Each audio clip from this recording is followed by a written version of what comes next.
none se man tubanze tunumvikane ko wakomeje kunjyana ubundi njyanye he tugiye ahantu bita ku isi ya 9 ngo hari icyogajuru kiba giteye ubwoba nizere ko kuvugisha ukuri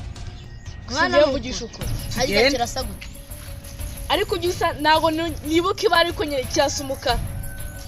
tugenda turibuza kukibonera nago ugira ubwoba se njyewe man njyewe ntabwo ngenge ngira urabizi wewe uri muza kwibonera man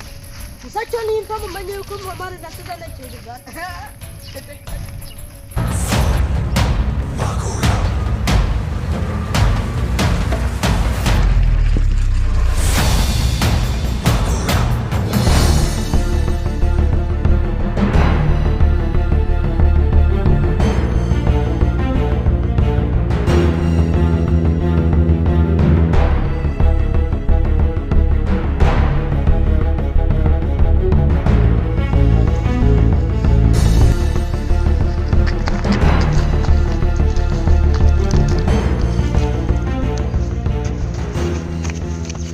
ese mani ko numva nangiye gusonza mani undi bimeze bite tase nubwo bufite njyewe nakubwiye ko ntabwo ariko numva riri kwica ibintu ahabwo nubwo wagusoroma nasi tukaba wirira ibihe byatubwukiye kanimba biribwa ntabwo biribwa ariko urapfa kurya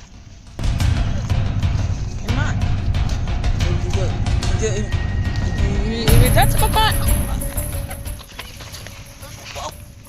twagiye rero nizera ko utazakongera kumva ibintu byo kurya nujumara kwa mwe ibintu bitaribwa ariko icyo genda wariye ariko nta kintu wongera kumbaza nimba ari biriya inzara yanashize tugende tujyane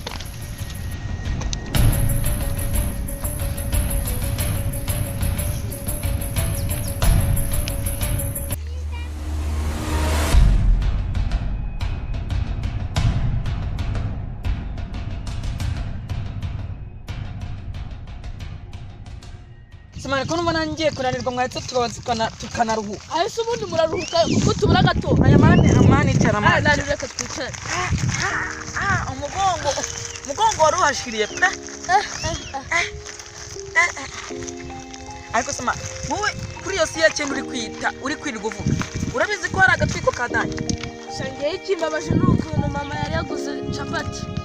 tumva ibyo utangiye kuzana yagupfa naziriye njyewe dore inkweto zari zitangiye gusaza mama yari yanyemereye izindi kuwa mbere noneho ibyo bya capati mwana mwebwe muri kwikina mwizera yuko ahubwo tugiye gupfa cya kinyabwoba gusa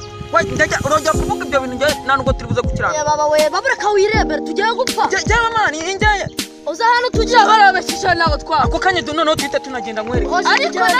ariko nanone capati ndayihombe ariko nari ufite ubwoba yesi inkweto ndiya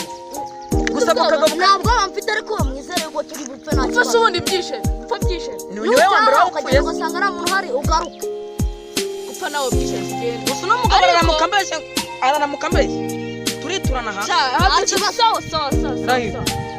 pisi ari nariya pisi nawe mariage duceho tugende ikibi ni uko wambeshye ntabwo uri kutubeshya wanjye